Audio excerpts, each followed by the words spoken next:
And welcome back. This is going to be a Voymonk video voiceover. And the thing that was on my mind right now today, at this moment, is advice. And I've spoken about this before in terms of this channel. I will not be giving any advice. I will not be telling people what to do or what to think or anything like that. And the question might be, why? What is it that about advice that I personally, through my experience, have come to the conclusion that ultimately it's not a good idea for me to be giving advice? For the most part, I think I look at it in terms of currency, just like I've said with time. Advice is a currency. It's wisdom. Or at least it could be wisdom, it's knowledge. And so therefore it could be valuable and it could be powerful. Now, in my view, I've noticed that if anything is truly worth anything, then there's usually some kind of price to be paid for it. Now, it doesn't necessarily mean it always has to be in dollars. Sometimes it can be in time. Sometimes it can be in mind. You can't get that back either. But for the most part, when it comes to advice, I find that usually when it's given freely and readily, even without being asked, it's usually worth about as much as what you've actually paid for it.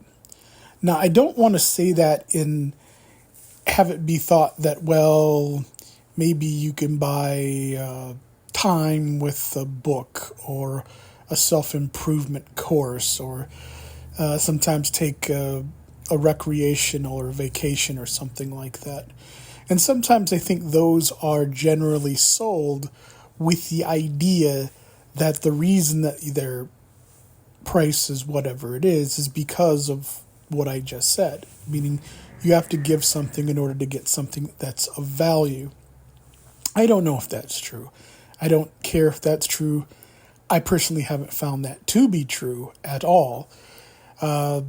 Normally, whenever I think of situations where it's advice or something that's given, whether it's free or not, if it's usually something that you paid for, a lot of times I've been in situations where I've listened to affirmations. I've listened to really rousing and inspirational speeches, because I think that's maybe the most common type, especially now. And in the moment, sometimes you can listen to something, you can hear something, and it resonates very, very deeply. I would say horoscopes are probably very similar to this, where if you didn't know who the horoscope was written for before it was given, then you could probably give it to just about anyone. And because of the nature of whatever it is that you're reading or you're hearing, there's a certain part of it that the audience kind of tends to tailor to themselves. At least that's my experience. And so when it comes to those types of things, I think it's really less about actually gaining any real knowledge or any information or wisdom that you couldn't otherwise usually get. In fact, some of the courses and some of the things that I've actually experienced that I've paid for in some way, one way or another, usually in the 40 years that I've been living, and the different things that seem like they're new and they just reinvent themselves, most of the time when people, at least for myself, I've seen other people that get involved, usually it's affirmation. It's a lot of it's a lot of knowledge that usually the person that's speaking will admit to isn't actually new. And it isn't actually knowledge or thing that they're giving those who are listening, because it's a way of kind of, I don't know, humble bragging, I guess. But for the most part, it's a way to kind of connect with people who are already sold on whatever it is that they bought. And so the real trick is, and the real question is that if you've already known most of what you're being told, and it's just being said in a way that maybe inspires, at least for me, then why hadn't I already done it? Why hadn't I already made the changes and done the things that I wanted to do?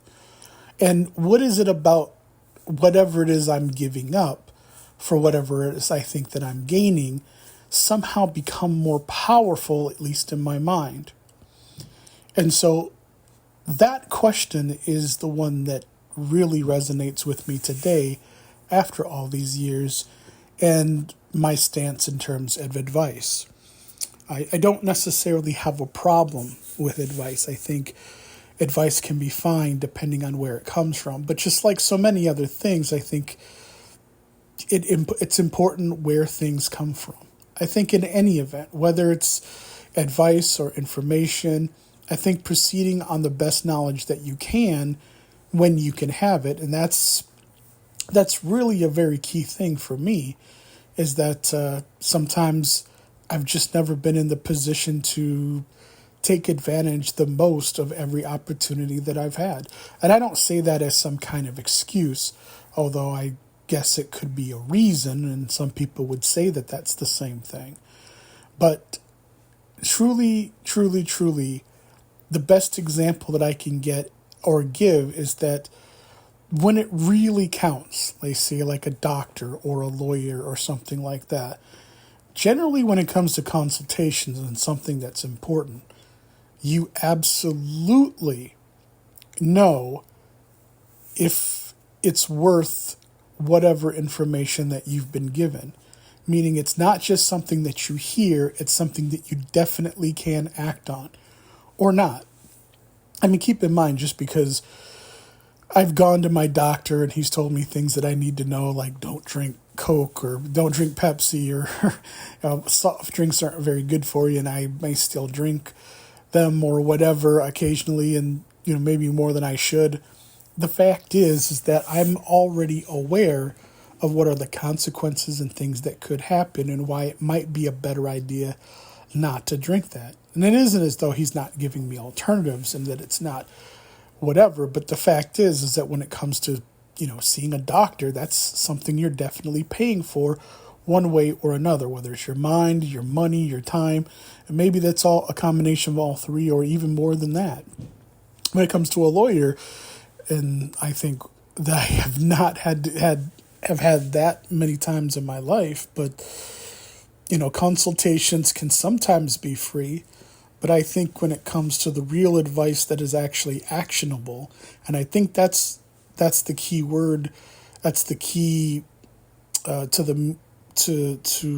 any kind of advice or knowledge at all, is what's actionable. Well, then I think that for the most part, because I don't think that you're going to usually tell people things that they don't already know.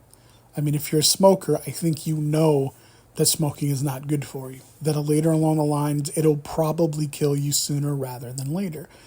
And in many cases, that's definitely the case. And I'm certainly not arguing about that. I'm just simply pointing out that as it sits, the facts are that smoking is something that'll definitely kill you. And there's data to support and back that up. So the question is that, of course, why with that information, with the knowledge of what it is that we know is bad for us? Maybe it's relationships sometimes. We know that we may love someone, but we don't like them, or we don't really want to be with them outside of an idea. And so maybe we stick around, or maybe we fall into the same traps of insanity in terms of hoping and thinking that a relationship can work when the end result is always the same, because nothing changes. Nobody ever wants to really change. Because if you're comfortable with what you're doing and you want to do things your way, which I think is the predominant mindset I think of most, then advice, despite whatever knowledge and what power it could hold, life is also, I think, about choices, at least for me. So when it comes to advice, I don't give advice. I don't tell people what they should do. I think that there are things that you could think about, and I don't even solicit that either. I think just learning from other people's experiences, I've always found to be probably the most impactful and powerful. Maybe not everyone. I mean, some people, you got to consider the source on many things, but like I'll give an example. If you've been diagnosed with cancer or a certain grave illness that you know nothing about, I mean, doctors can give you evidence and facts and knowledge about what's to come and what you can expect or what maybe you can't expect based on a variety of different variables and things that can and can't be accounted for. But I think what's also important is actually being able to sincerely and honestly get feedback and information from others who've either gone through that experience and know the similar or different details about that. The problem is that, like, for example, when it comes to things like cancer, a lot of people don't really want to discuss those types of things. It's very hard to get into a conversation about those types of things, and I think it's rightfully so. It's a terrifying ordeal. And I'm using that as one example, but there are plenty more. I mean, sometimes things are embarrassing when it comes to medical or financial even. And so I think sometimes that can also be a part of what keeps us in a certain place. But there are those out there that are willing to sell it, to give it, to whatever. And, you know, sometimes people will give evidence because they're generous and they truly want to help people. I think one of the things that was probably pretty predominant, especially in the 80s and 90s, was you would always have some rich guru that would come on television, usually telling others how to flip houses or how to make a quick buck, because they know what it was like to quit a job or be fired and want to be a boss for themselves and go into business for themselves. And of course, the pitch was pretty nice. I mean, if you follow their advice, you do what they say, you have an opportunity to obviously have a great outcome like them. Drive in a Rolls Royce, have a big house, have plenty of things that you want. And the thing is, of course, just like with the advice that I've been talking about and the knowledge, is that a lot of things you may know, a lot of things may be, told to you to the first time. But I think the simplest point is that in order for you to actually take action, there has to be something a bit more than just the knowledge that you already possess. And the truth of the matter is that a lot of these, or at least every single one that I've experienced, were always scams. They were always nonsense, usually person selling whatever courses or coaching or whatever. They were never really successful themselves. And they were busy projecting an idea about something when the reality was totally different. And in the end, the truth is that the reason that someone who may be in the position that has the kind of resources and money that they have, why wouldn't they help somebody like, say, me for a certain amount of money, is because that's just not how it works. I haven't found that works ever like that. I don't think anybody really goes out of their way to help people in that kind of way. And the truth is that because even in certain circumstances where you might find yourself very wealthy or rich or with lots of resources, if you don't deal with your problems, oftentimes you're going to find yourself exactly right back where you started. You may have a lot of money. I mean, lottery winners win a lot of money, but of course, if they have the same habits, then they're just going to purchase more. They're going to get themselves into bigger debt. And then ultimately, once the money runs out, there's really nothing to fall back on. And of course, people have, I would put it in the bank and this and that or the other. But the truth of the matter is that if you don't have enough, I mean, it might not be enough to weigh or wait out your habits and the things that you'll go right back to. And meanwhile, you might have a house and you're making payments on it and you sell whatever payments that you usually would get from whatever lottery or winnings. The fact of the matter is that you're really no better off than when you started. And some people who become wealthy or seem fortunate, they don't actually own their house. They don't actually own their cars. They're really It's just about more image and an idea rather than it is anything else. So from top to bottom, to me, it really doesn't matter in terms of what the advice is in terms of for me, for you, or anyone else. I'm not saying there isn't a place for it. I'm certainly, this isn't a knock or anything like that. But the thing that I found is that giving people advice, even if they think they want it, I don't know that knowledge or the thing that's actionable really works that way. Because it has to be something that I think you want. I think one of the points of inspiration that I've heard when it comes to speeches and things of that nature that kind of really do, I think, inspire people to at least kind of get themselves amped up on the idea is that, what is it that you really want? What is it that really is important to you?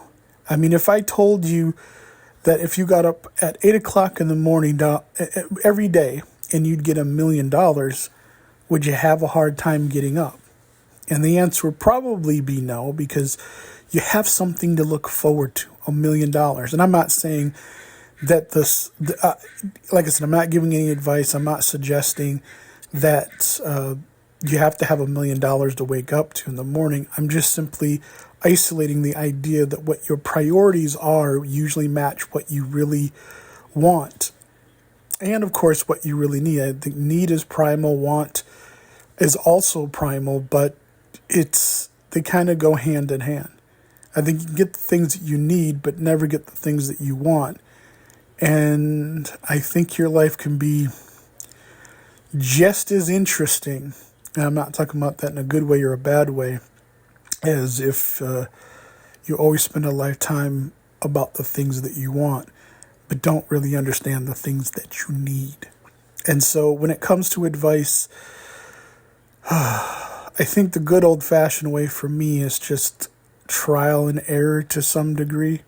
I mean, there's advice that I've taken and advice that I haven't taken, but usually the most important advice that I've ever gotten, it usually has come at a price. It usually is something that was valuable to me before I even started. So I already learned and knew exactly how I needed to make it actionable.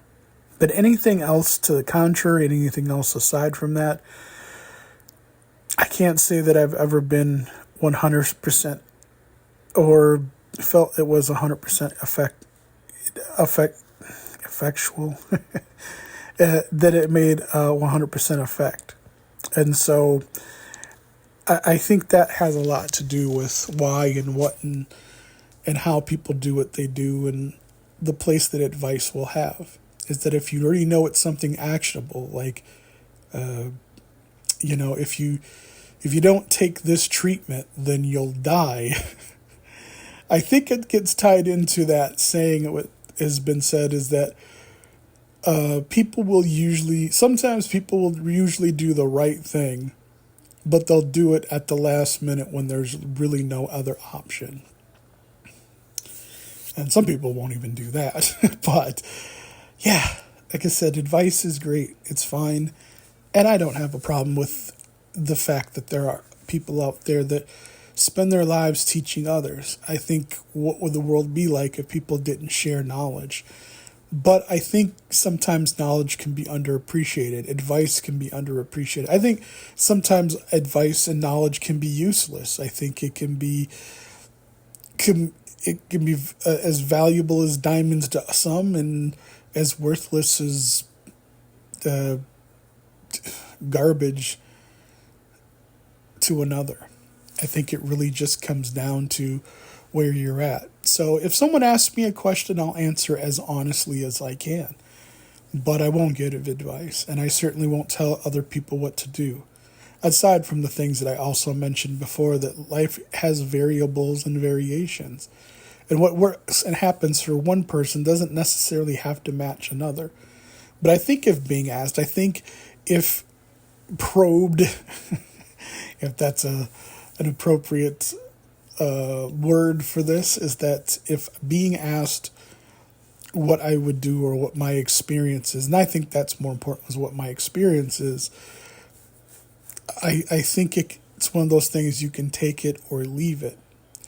Because if it's truly valuable advice, if it's really, truly something that they want, yeah, I think it's true. You will pay for it. Usually something up front, because I think, like with certain self-help things, certain self-help seminars and the like, I think those things kind of tend to be on the cusp of exactly what I'm saying, in terms of you put something forward, therefore in your mind it pegs it as something worthwhile and valuable and something you better take action on.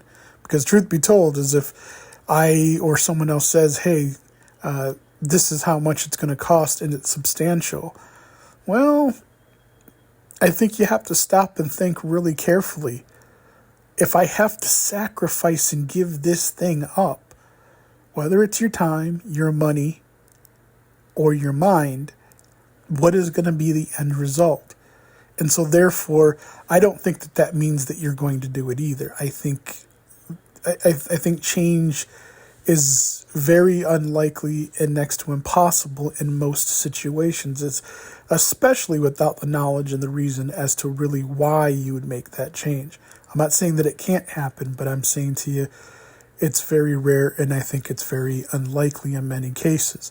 So even if you do make a great sacrifice, I think there's always that other part of you that'll always kind of settle back and say, is this something that I really want to do, or can I find some other ways around it? And for me, and I'm speaking about me in this whole thing, yeah, any of the hardest things that I've ever had to do, if I've actually made a change, or if I did something else, it would come down to, could I not do the thing that I was doing before? I mean, I literally could not, or otherwise, I would suffer something so great that it wasn't really, to me, as much about change as it was the fact that I had to make a choice, either kind of sink or swim. And as far as the other times that I made a conscious decision, I think it was just out of I got to try to do the best that I can do to adapt. And it pretty much was tied into that other one. It's very rare that I would make a choice. And if I honestly did make a choice to make a change, and that has happened in the rare instances, the even rarer instances next to it, the first examples that I gave, and that would happen if I truly have knowledge about enough of what I was doing that, again, tied into the first couple of scenarios that I gave, that is what would make me change. Understanding, more than just knowing, understanding that knowledge and really appreciating that if I make this change, these actions and what is actionable is the thing that can propel me to have a different result. And I still, even though I know all those things, just like most people do, what is actionable is what it really comes down to. And advice, unless it's actionable, unless it has those elements that I mentioned, I don't know how useful it can ever really be. So that is my experience with advice. And who knows, maybe if you're listening to this, you kind of tend to agree, or maybe you disagree. If you want to let me know, please leave a comment or make a video of yourself. I'd love to listen to you and hear what you have to say or think about that as well. So until my next Voymonk video voice over, take care.